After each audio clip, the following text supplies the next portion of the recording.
Hi, welcome everybody to this medtech event focused on India, hosted by Salvio MD101 and the French agency. Uh, I would like to take a minute to introduce to everybody Salvio. Salvio is a business intelligence, market entry, and business development agency based out of Paris, part of the Aided Group. Salvio has been in operation for about 30 years. It joined the Aided Group in the mid 2010s, and it's part of a large family of business intelligence organizations. At a group level, we have a turnover of exceeding 450 million euros, and we're able to bring complementary strengths to our clients, both French and non-French. We have been working in India for over 15 years, and over the last 15 years, we have been working not only helping French companies in India, but we also have been very proud to have Indian corporates as part of our roster of clients, where we help them internationalize into areas where French networks are strong. So we have been truly working on a two-way business model in India, where we help French companies in India as well as Indian companies going abroad.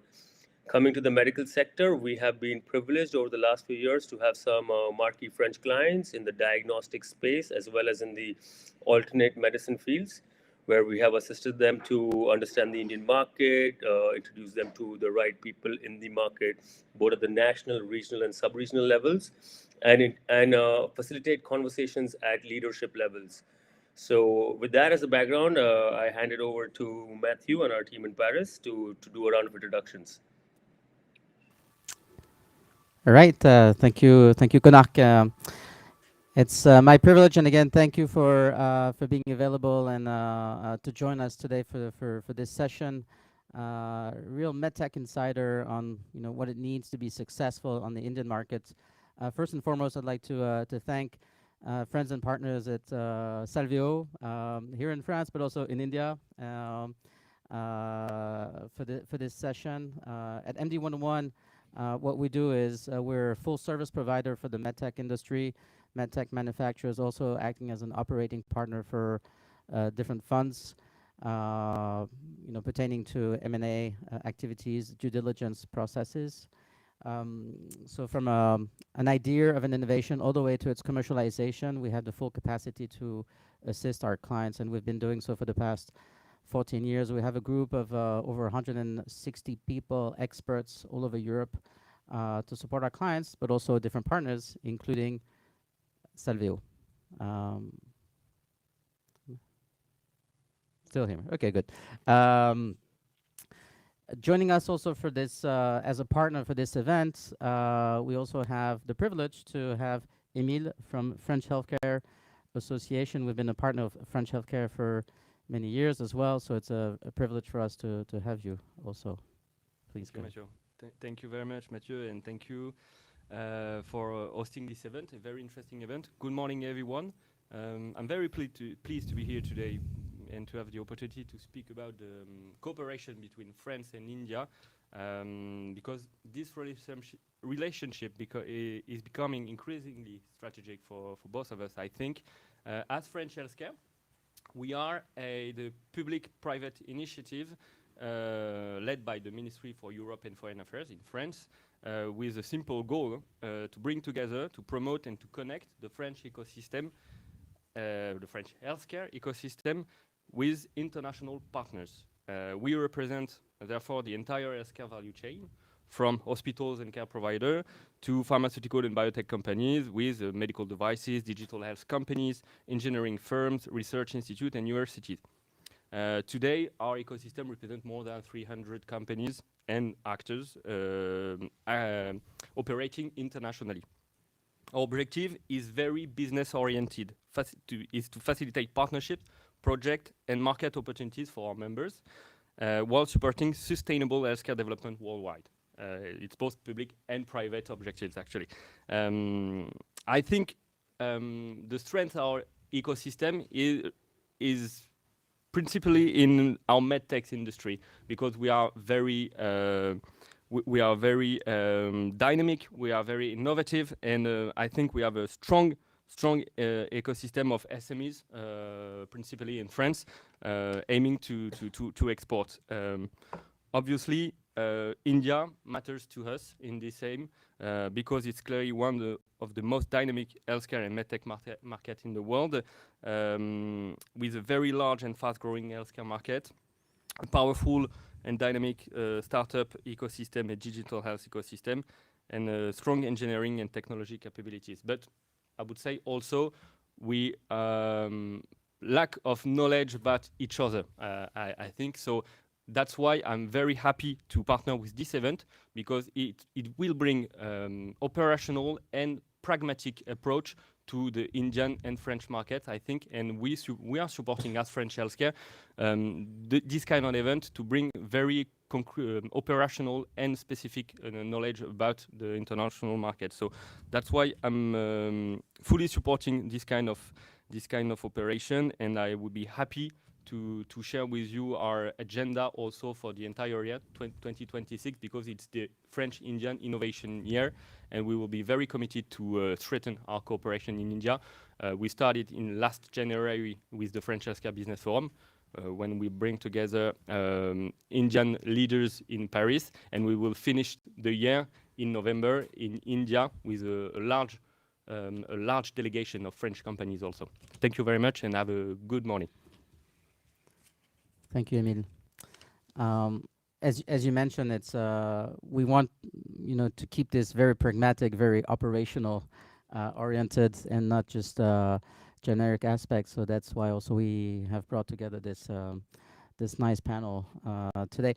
Maybe over to you, Konark, if you wanted to add additional words about kind of still in the intro about the Indian market that you had. Yeah, I mean, I'd love to just give a little background. Nothing that my panelists are not going to cover in more detail, but just kind of set the stage a little bit.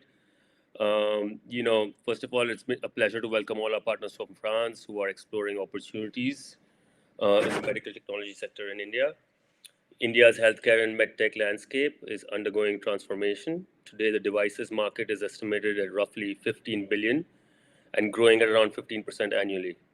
India is already the fourth largest medical device market in Asia, but its per capita consumption remains very low, meaning the growth is ahead of us. Substantial structural factors are driving this momentum. Firstly, the expansion of healthcare infrastructure. India is adding hospitals, diagnostic centers, daycare, surgical facilities, not only in the major cities, but across tier 2 and tier 3 markets. Over the next 5 years alone, the system is expected to add millions of additional hospital beds. Secondly, demographics and disease patterns are shifting. By 2026, India will have over 140 million people above the age of 60, alongside more than 100 million people living with diabetes, cardiovascular, and other chronic disease burdens.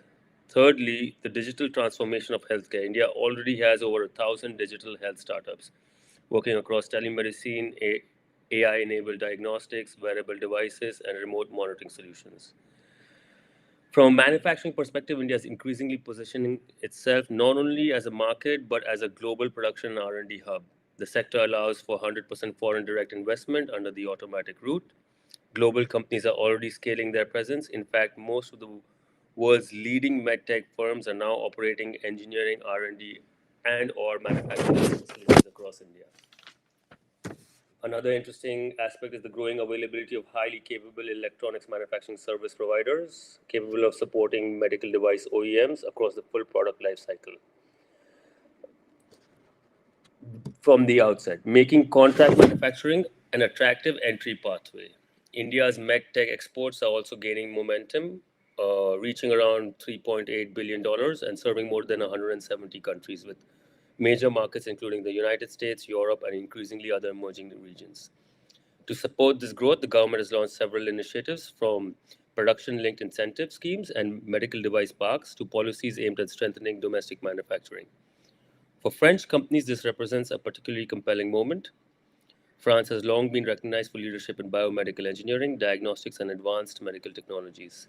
India, meanwhile, offers scale, engineering talent, cost competitiveness, and a rapidly expanding healthcare system. The opportunity, therefore, is not just to enter the Indian market, but to build in India, innovate in India, and serve both India and global markets from here.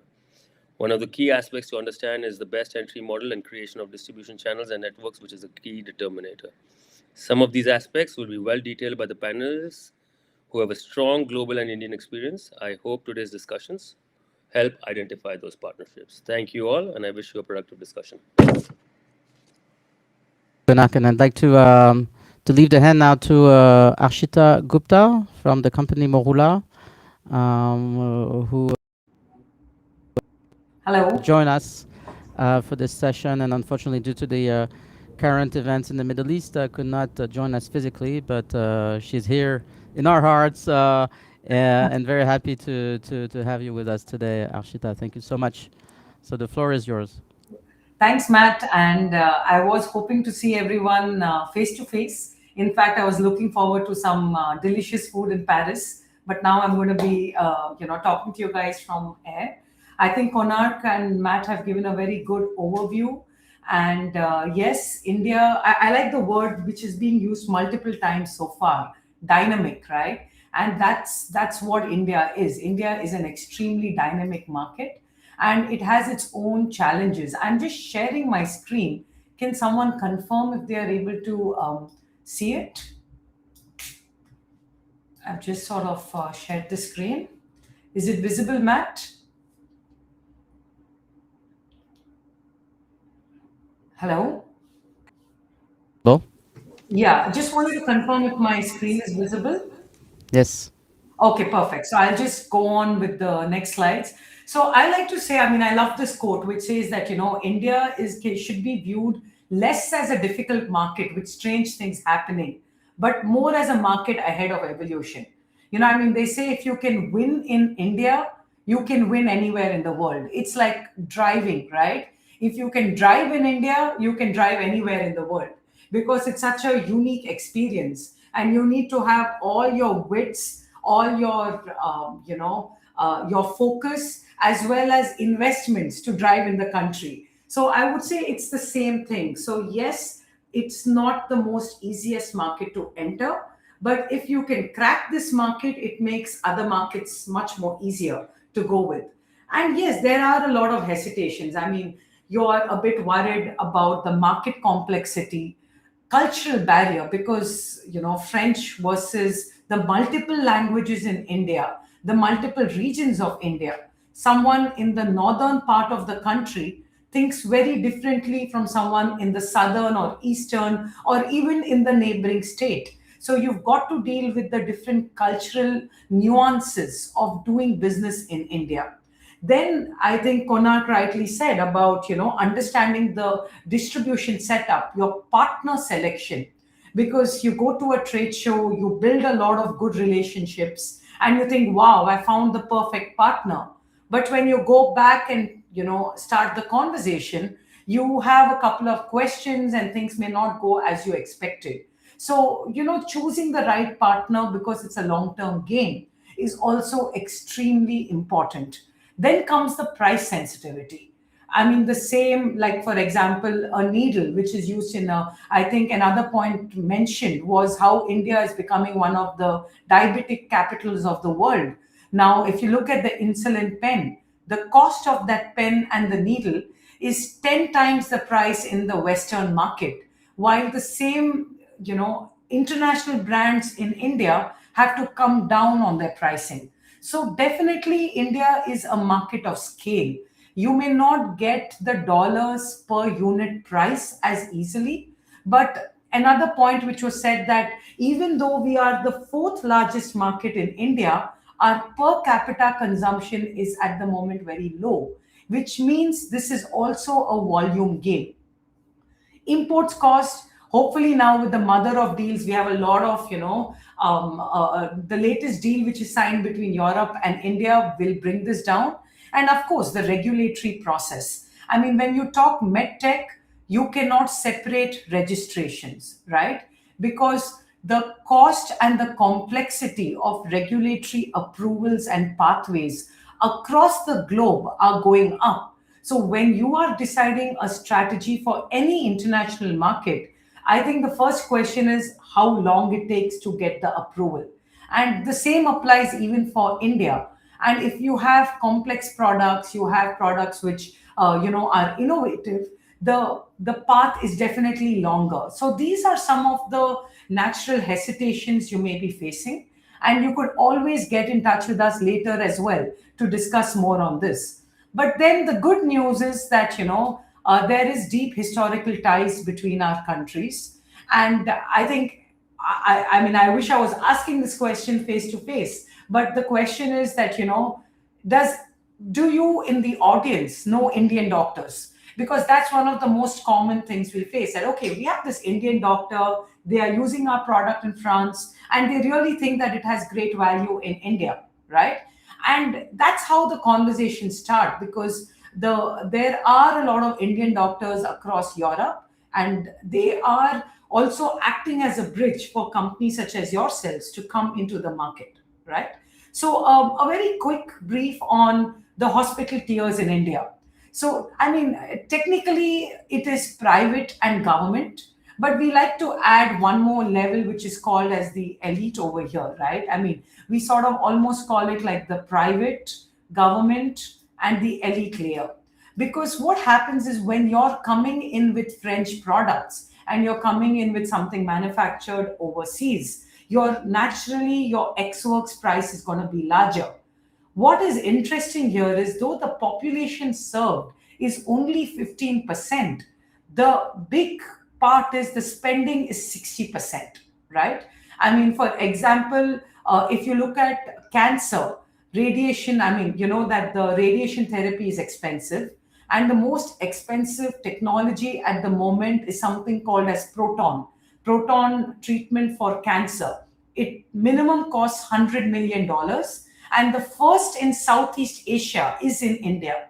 So India definitely has the spending power, but they do evaluate the technology very, very carefully, right? And that's why we say that the opportunity outweighs the challenge. The country and the CAGR, associated is growing at a rapid rate.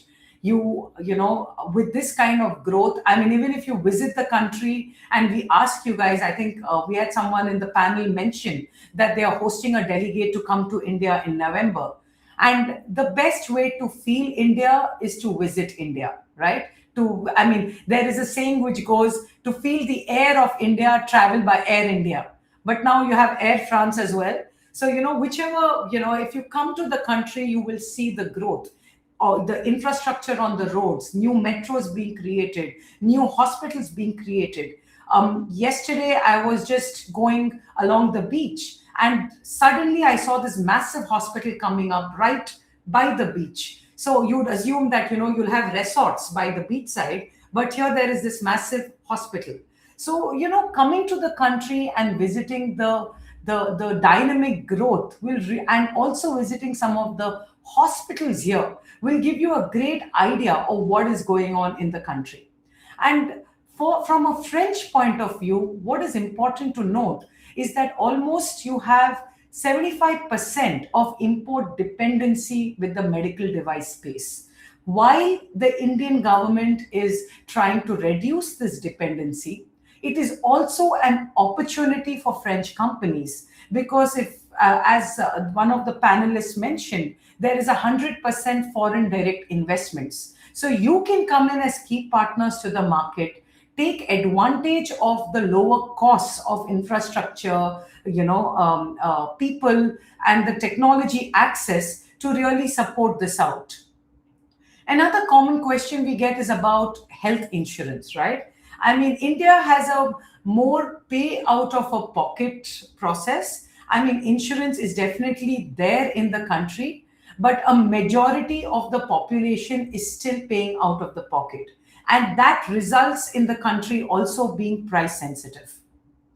So, yes, the mother of all deals, as we say, I mean, it is definitely a game changer, because one is there has been a massive reduction in tariffs, right? Then there is more regulatory alignment. This has not yet fully happened, but it is in process where companies with European approval can get better, quicker fast track to registrations in India. And we had your president and our prime minister together recently, and it was, quite a big news. So definitely there is a lot going on between both our countries. And then you can have a lot of cash incentives, using the Make in India for all the sales that you're doing in the country. So this is, I mean, it's nice to say, okay, there is a free trade zone and there is a agreement, but what does it really mean? And how does it impact you as a manufacturer, right? So this is I mean, if you look at this is the before the free trade agreement, what the duties for different segments were, whether it is diagnostics or, robotic systems, oncology, consumables. I have just taken about four examples, but it really applies across the board, where you see that it has reduced from almost 27% to 0% in many cases. But what we need to remember is that it is not 0% today. It's sort of phase wise, where it's coming down, over a 5-year period. So this is a great time to sort of invest into the country and bring your products into the country. So Matt, I think it was a 10-minute period, so I had a couple of slides on regulation, but I think that since the time is over, I could stop, or perhaps you'd like me to continue. I think that was good. We will talk about the regulation piece because you will be joining the panel now with us as well, and that's also some of the questions that I will have for you specifically. All right, but I love the what you just brought about, and one aspect that immediately strikes me is the 5-year plan, the phase out of those taxes. I think what people need to keep in mind is that the Indian market, on top of that, should be not be perceived as just a kind of a one-shot business where you just do quick business and then you get out of there. It's really, to be successful, you need to see this as a mid to long-term approach, also requiring investments, right? So, and that's also, those taxes are part of this process in some way. And of course, this in some ways exists in other markets, in other countries, right, in building relationships and so on. But due to the complexity of this market, but also at the same time, the opportunities and the potential of this market, as you mentioned, with the political move and the relationships being increasingly built between France and India, I think it's the right moment. It's more than just an opportunity, I believe, the Indian market. For me, there's a massive demand shift. I mean, looking at the rising burden of chronic diseases, as well as the size of the population itself. And you mentioned this in one of your slides, just the top tier elite represents a huge portion of the population, still probably just alone the size of the European population, right? So just that alone justifies for itself the interest for the Indian market.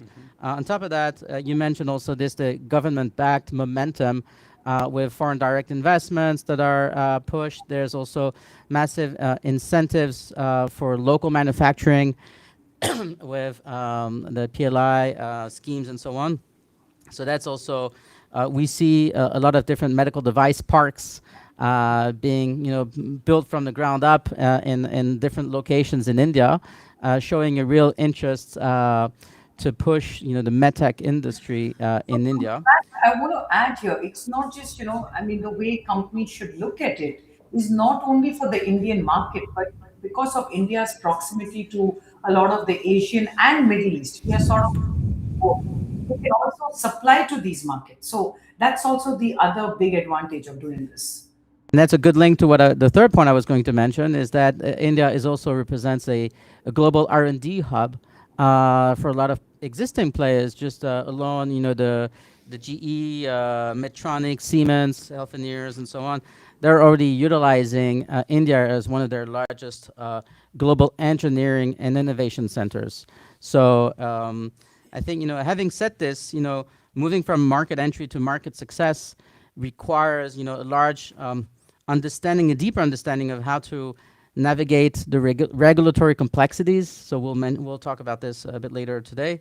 Identifying the right market access, the right market pathway to be successful on the Indian market. I think those are the key challenges. So In this session, we'll go beyond the macro trends. You mentioned we want this to be very operational.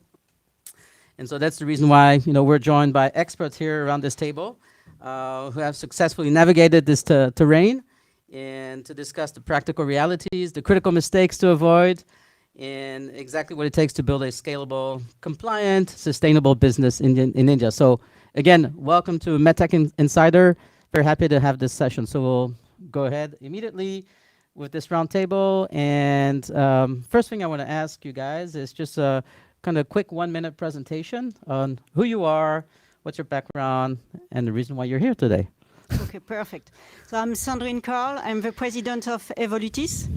Evolutis is a mid-sized French company specialized in manufacturing and commercialization of orthopedic implants. And this company, in fact, in terms of turnover, we have 50% of our turnover. So it's a company of 65 million euro of turnover. And we realized half of our turnover internationally. And we have built strong relationship for the last 10 years with India. With a partner there, we were minority shareholders in a subsidiary in India. And I'm here today because I'm working now from Greenfield to build new distribution subsidiaries. Plus, we are also surfing on the Make in India. And we are also working on a greenfield project to manufacture in India. So I'm here also to share that experiences. I am in the regulatory complexity. I am in the setting the right team to approach the market. And I am also involved in all the dynamic around the Made in India right now, what is set up by Modi. Thank you, Sandrine. Very good. Habib? Yes. Habib Neme. First, thank you for the invitation. So I'm Habib Neme. I'm not representing any company, actually. I'm the former global chief commercial officer of Electa that does radiation therapy worldwide. I'm former as well executive of GE Healthcare, where I spent 27 years in this company. And I'm here today, thank you for the invitation, to have a testimonials about the evolution of the medtech and healthcare market in India from a living experience since 2007, where I started looking at Indian markets in my capacity of executive pricing manager in GE Healthcare, to now in the radiation therapy. So I would like to give some living examples, concrete examples, as you mentioned today, about the transformation of this market, and to demonstrate that if you want to harvest opportunities in India, we need to be local. Don't travel there, be local. And this is what I try to, and I represent myself today, so I don't represent any company, and a real experience from the field. Thank you. Thank you, Habib. And if I can just mention this and that's applicable for all the panelists, don't hesitate. We talk about successful ideas and how to be successful, but right. Don't hesitate to give failures because we often learn a lot from failures, right? Yeah. Not necessarily from you guys, but from companies that you know, right? So then we have Nishant as well, who's joining us directly from India. Can you hear us, Nishant? Hi, I can hear you. Hi. Okay. Please go ahead. Can you give us a quick intro on your activities, who you are, your background, please? That would be great. Yes, absolutely. Hi, everyone. I'm Nishant Naveen, and thanks to Matthew Salvio for inviting and doing this session. Quickly about me, been part of investing in India for the last 11, 12 years, and invested close to more than $1 billion across 10 companies. Right now, I work with Kedara Capital. It's an Indian-based private equity fund which manages close to $6 billion in assets. One of the largest and most active funds in India. And we have a very keen focus on healthcare and pharma, and we spend a lot of time scouting, spending time with medtech opportunities and we have invested across this space. So would love to share any learnings we've seen on ground of journeys of companies, both mistakes and great success stories, and what does it take to succeed. Great, thank you. So now, and then of course we have Arshita, who's also joining us from India. Sorry for that, Arshita. So you've quickly introduced yourself already, and again, very happy to have you for this roundtable. So I'm just gonna start ahead. I've prepared a lot of different questions. It's meant to be very open discussion, so feel free to interrupt me like you did already, Arshita, which is a good thing, and make it as interactive as possible. The first topics that I wanted to address is really about the market entry and strategic positioning on the Indian market. For a lot of people, the Indian market may seem kind of scary at first. Of course, yeah, we think, okay, there's a great opportunity, but looking at the size of the market, how to approach the market, how to tackle it. Of course, there are regulatory aspects to this, but I think first and foremost, a lot of people think about the cost-sensitive aspect. And you mentioned this in one of your slides, Arshita. We come in as European businesses, probably much higher manufacturing costs. So how can a French company be successful, a European company with local European manufacturing be successful with the right strategic price, or the right price strategy, to be successful with Indian hospitals? So maybe Habib, because one thing that I wanted to add is it's interesting also in this panel with Habib, with your experience with capital equipment as opposed to Sandrine, more kind of consumables, implantable devices. So the approach may be different as well. So interested to have your feedback. Sure. I think like Arshita said, I mean, it's a scale market. It's not a market where we go with a full products, all the products to sell there. So the entry should be like start small scale and grow fast. But about the cost, I think going to India with the technology needs to be a tiering go-to-market, where you need to target and position with the value, performance, and premium segments, not try to bring premium segments and sell it with the value pricing in a way.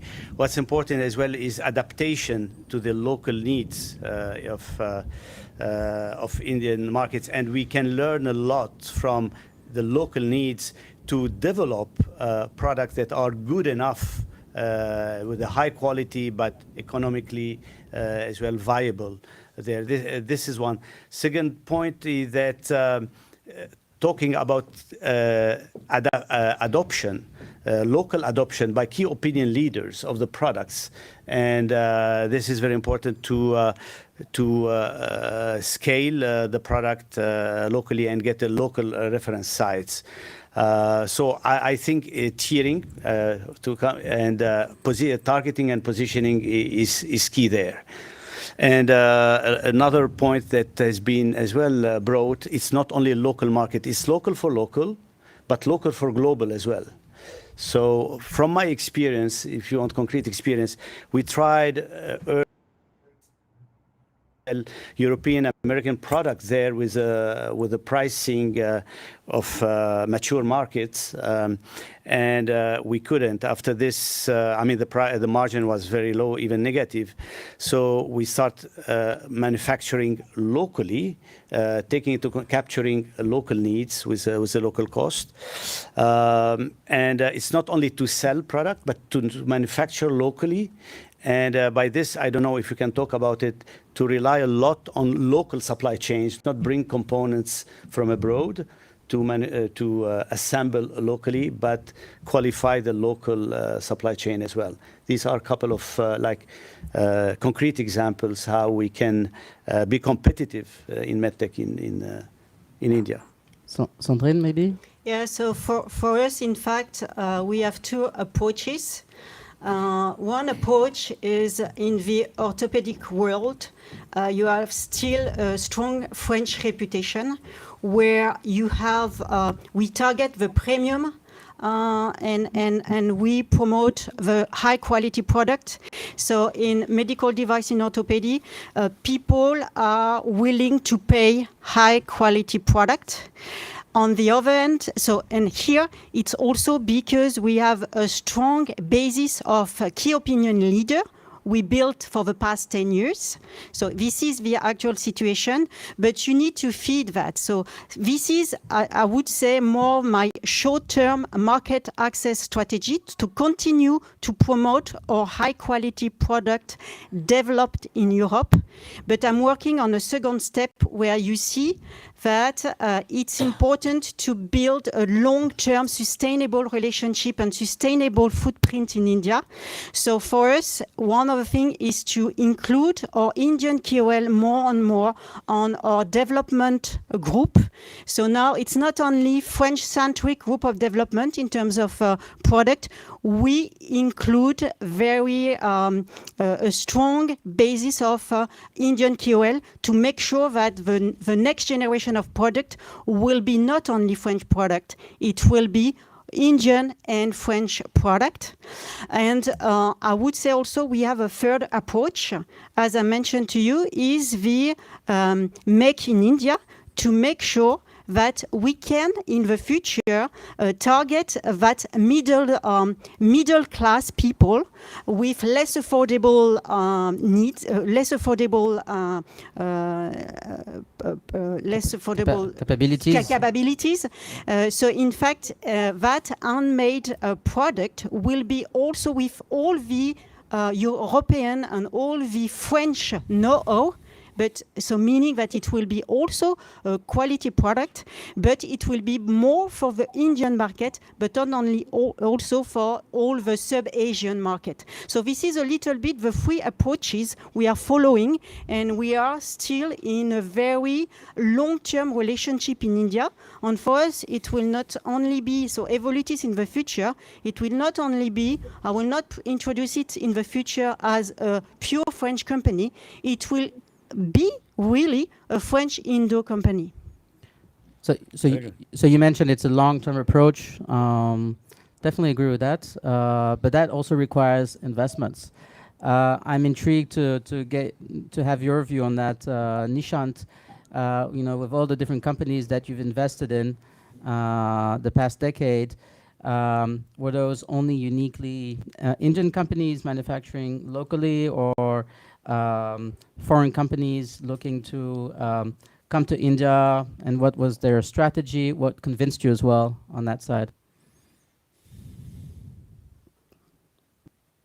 Last 10 years and mostly post-COVID, the entire healthcare infrastructure in India is upgrading.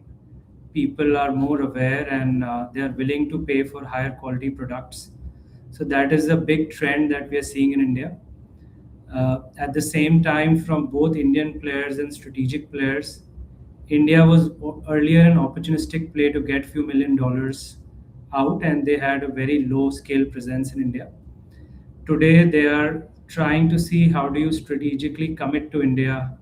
And when we say commit to India, both people and capital, which is very long term in nature, because in India, building credibility both with the ecosystem, which is doctors, having a team which understands the nuances takes time. So as other panelists have said, it takes time to build it out. And in India, doctor is seen as literally a god, because the information asymmetry with the masses is very high.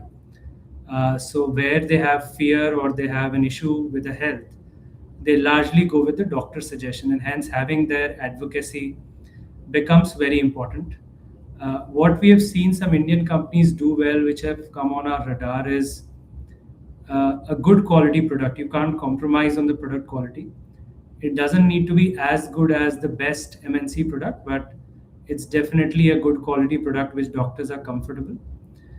The second thing that they do very well is have a strong manufacturing base, and they really cut down the prices and are able to compete with the import prices of MNCs.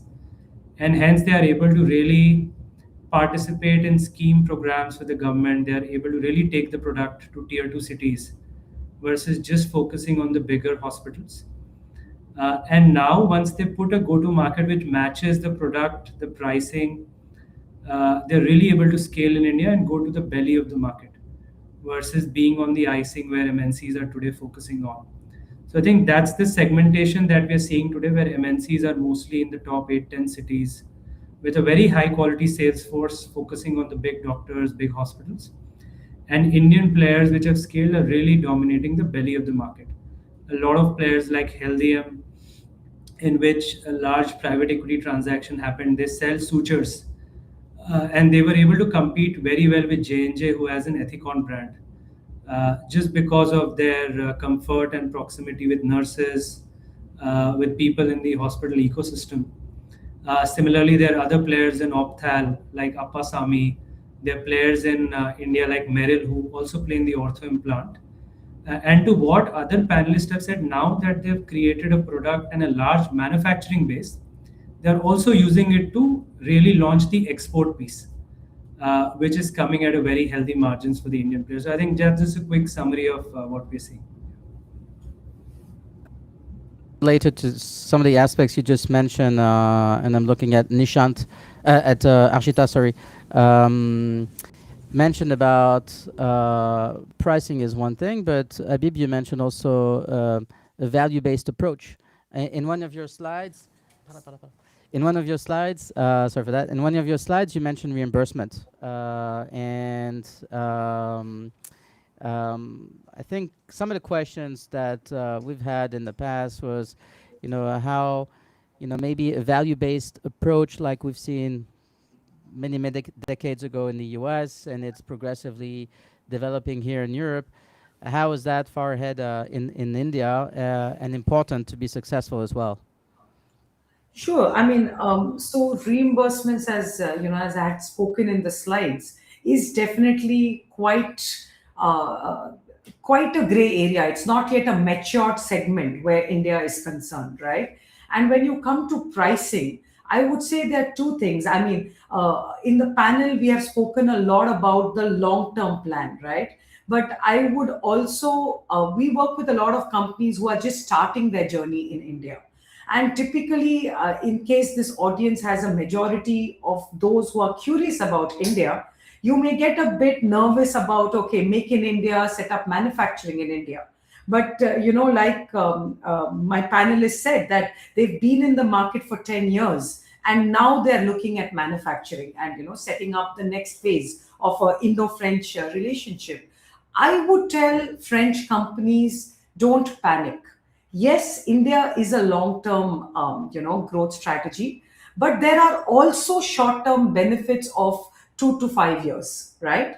The way I would look at it, and the way we tell our clients, is look at two main pieces. One, what is a French or another European company priced at in India? Because if their pricing and your pricing is maybe 10 to 20% up or down, you have a chance in the market. Otherwise, you probably do not have a chance. It's as simple as that, right? And that's the time you decide, okay, at the moment, this does not make sense to me because I can't take the risk of setting up manufacturing yet. It's a big step to make for me to target the market. So one definitely is look at what your competitors or similar products are priced at. The second is around adoption. I think one of the panelists spoke about bringing in the multinational products and it did not work for them in India. We had a similar case where it didn't work, where the company made these brilliant infusion pumps, right? I mean, it's there in all the top hospitals across the US and Europe. But that infusion pump had the IV line, which is the consumable, as a dedicated consumable. And in India, it just does not work. However great the technology or the machine is, the hospital ecosystem wants the flexibility of using their own IV lines of whichever brand they want to use, right? So you've got to understand a little more, not only about the numbers and the market, but about your particular product. you've got to go into, okay, my product is an implant, or it's a infusion pump, or it is or a capital, anything that you're doing, and really do, like we say in regulation, the predicate analysis, right? Do a competitive landscape of your predicate. Be sure that the pricing makes sense, because if the pricing makes sense, there is an opportunity for you. So that's my 2 cents on this topic. And Yeah. I agree, and this is why I think companies need to be on the ground, need to have spend the time to understand, visit hospitals, visit physicians, talk to them, try to get a deeper understanding of how the local system works. Every single market is different, right? And that's where I think the trip that is going to be planned at the end of the year with French Healthcare Association, that's part of the process as well. So bring in the delegation and meet hospitals and things like this, right? Yes, this is exactly the plan, and this is exactly the scheme we are looking for. Company delegation, visiting hospital, meeting with business partners, distributors, very pragmatic, again, operational, but yeah, we need to see on the ground, to feel, as you said, ma'am, about the Indian market, the Indian environment also, because it's part of everything. We are going in a foreign country for us, difficult. You mentioned it earlier, a difficult country also for French medtech companies, because it's different from their usual world, actually, I think. So yes, we need to feel it, and we will stay in November about a week, but it's a start, Our goal here is really to build bridges. So long term, as you said, a sustainable partnership between our ecosystem. Habib, you wanted to mention something? Yes, about pricing, and I think that there is a very aggressive, very advanced premium segment of healthcare givers in India. Like I would talk about Manipal, talk about Fortis, about Kims, and so on. So there are a lot of, I would say, opportunities as well to position the premium product with a good value for the investors and for the vendors. I mean, the medical tourism of India, we didn't talk about it. I think it's around $26 billion of medical tourism coming to these centers that have nothing to envy to MD Anderson or to other sites in the private markets. I'm not talking about France, so because it's a bit more public. This is one point. Second point is the volume. The power of the volume as well for the healthcare givers. For example, even if the CT scanner or the MRI, I would say reimbursement, we talk about is like 300% less than in France, or 400, but they have 400 more patients. The MRI system doesn't stop scanning, is 24 hours. Radiation systems in France, we radiate like 40 patients a day. They do 120 a day, even if there is less reimbursement. There is a lot of out-of-pockets as well, because there's solidarities there. So there are, I agree with the opportunities to get not only long-term return on investment, but as well short-term, mid-term. But jumping back to my original question, how important is to bring in clinical evidence, data-driven procurement to be successful in India? I mean, we see this more and more in Europe. In the past 20 years ago, you came up, okay, technically my product is a bit different than the competition. It's easier to use, blah, blah, blah. Okay, I'll try it. And then you maybe start with a new client. Now it's no longer just maybe one surgeon deciding. It's a bigger institution. You have to convince the biomedical engineers. You have to convince more people. So you have to come up with data a lot of times. So how important is that, or is it going in that direction in India? We talk about key opinion leaders adoptions. This is key, but as well the regulatory systems. Maybe you're going to talk about it. The CDSSO to register your product, you need to bring clinical evidence, safety, quality as well, and this is like in the regulations as well. Okay. So for me, in terms of clinical evidence, I see less. It's less important compared to what I've seen in orthopedic at the moment. It's less important than in Europe, but still, what is important and people are willing to pay is to bring innovation there, not me to product. So for them, what they want to have is innovative product, so they are willing to pay that innovative product, and also involvement on the KOL, on programs, on training programs, and so on. So I have not seen really it's important for sure, because we are always focused on patient safety, no doubt about it, but I do not feel that it's so important clinical evidence. It's really innovation, and here it's to come back to Arshita, probably field. It's just, so for us as French companies, we have innovative product. So how do we bring them into the Indian market, knowing that in this example, it's not, you cannot use predicate in India. So in terms of regulatory path, it might last a lot because it's innovative. You have no comparators. So, or for example, do we enter into the Indian market faster compared to if we do? So, how can we do, in fact? Mm-hmm. Arshita, you wanted to add something? Yes. So it's very interesting, what both the panelists spoke, and because this is an area which is very close to us, I would like to add some insights on this. India is actually now slowly looking at clinical evidence more closely. So where we were able to get approvals much more easier earlier on, now we are seeing it's sort of a chicken and an egg situation. The Indian ecosystem, as our panelists rightly pointed out, want innovation, right? But then when you want innovation, there is no predicate. And when you submit to the Indian government without a predicate, they look at two things. One, what is your post-market data for a minimum period of 2 years? And what's interesting over here to note, and honestly, we experienced it for the first time last month, is that the regulation in very tiny language at the moment does not include Europe. It includes UK, right? It's more, I think, a misnomer which happened when the rules were written. But now the inspectors are asking, okay, I know you're giving us European data, but we want to see your data from the UK. It's just extremely new, this question which has started coming up. So it's shocking. It was quite a shock when we saw that.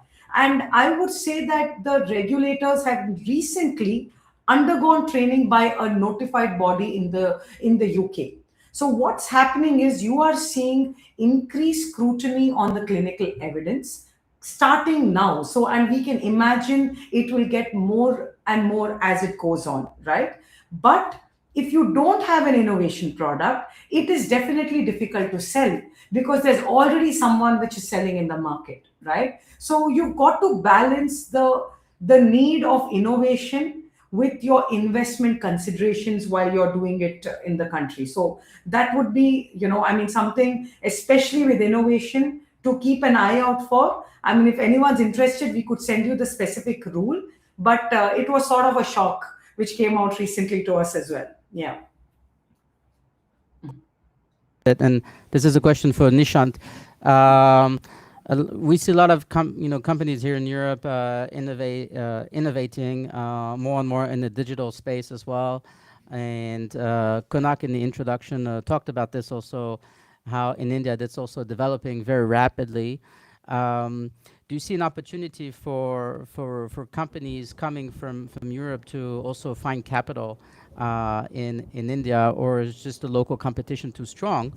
And how much of the is there of an interest from existing Indian funds to look at outside of India for innovative solutions as well, taking into consideration that some of the investments will have to go through towards clinical studies and the regulatory and so on?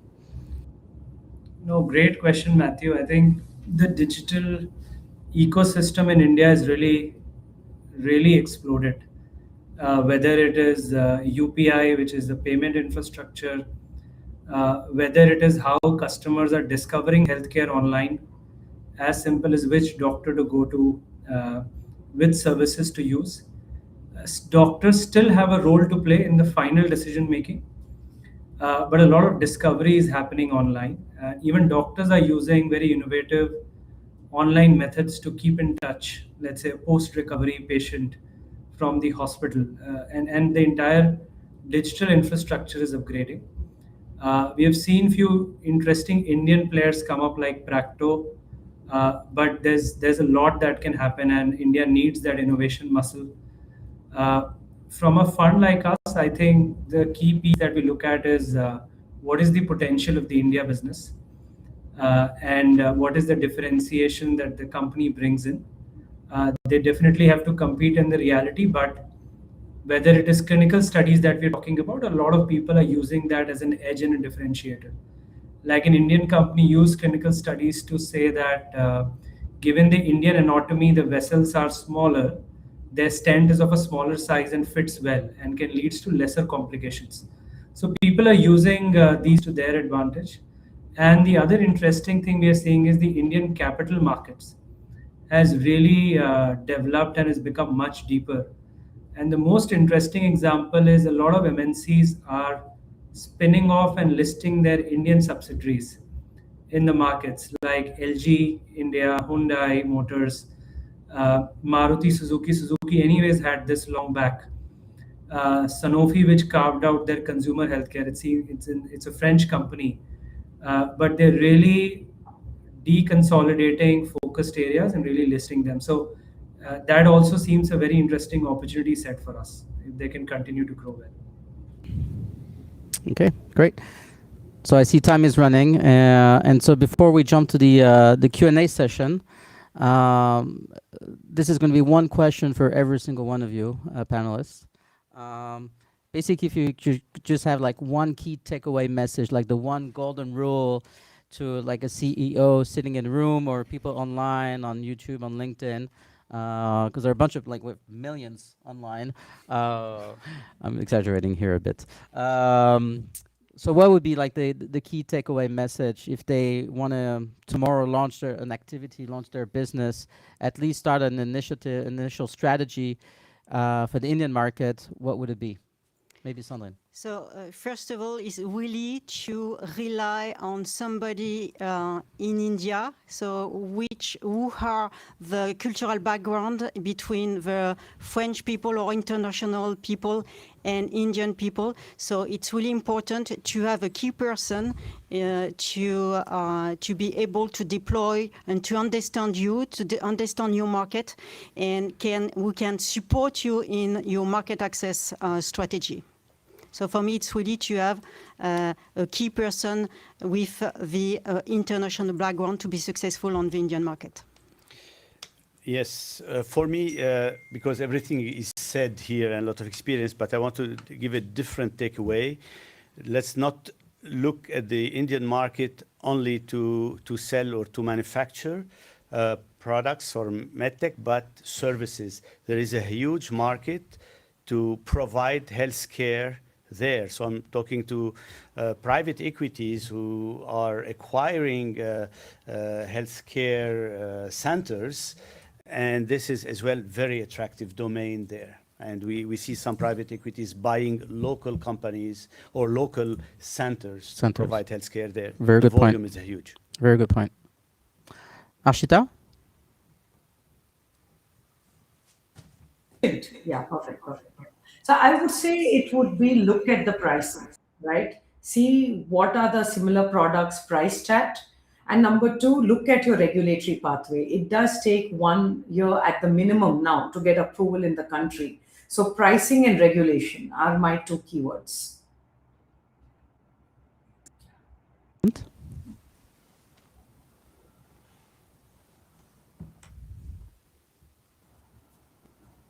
Yeah, no, just one message for all the leaders and CEOs. I think it's good to visualize India as a destination for the next lever of growth.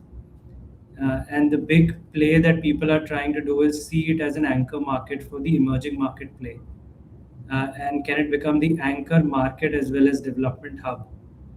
to power the emerging markets, whether it is Southeast Asia, Middle East, or the entire global South. I think that's just a strategic lens to leave people with. Excellent. Well, I think we're right on time. So again, I think it's time to wrap up. I personally want to thank everybody at Salveo, Valérie, with whom we worked on this medtech insider, Konark as well in India. Thank you so much. Really appreciate it. Really enjoyed working with you. French Healthcare Association, Emile. And again, I think we'll be able to share more info as to the different delegation that you want to plan on for India. And if you're interested, we'll also Konark can share with you. There's a lot of information that we can share about the medtech Indian markets for those who are interested. And personal thank you to Sandrine, Habib, Arshita, Nishant. Thank you so much. It was a great pleasure, and I think for the live session, it's pretty much over. And hopefully we'll see you again for another MedTech Insider. Bye-bye. Thank you. In a constantly changing world, where the balance of power is always shifting, companies and government agencies benefit from numerous opportunities to grow internationally. Bringing your ambitions to life leaves you facing the cultural, economic, and regulatory specificities of these new territories. As your trusted partner, Salveo works with you to face the day-to-day challenges, to give you free rein on your projects, and to fully express your potential beyond borders. A subsidiary of Added Group since 2013, Salveo's team works with you in more than 170 countries, regardless of your business sector. Our ambition? To support you at every stage of your development. Salveo helps you build accelerated, secure, and sustainable growth strategies, no matter your sector and target territory.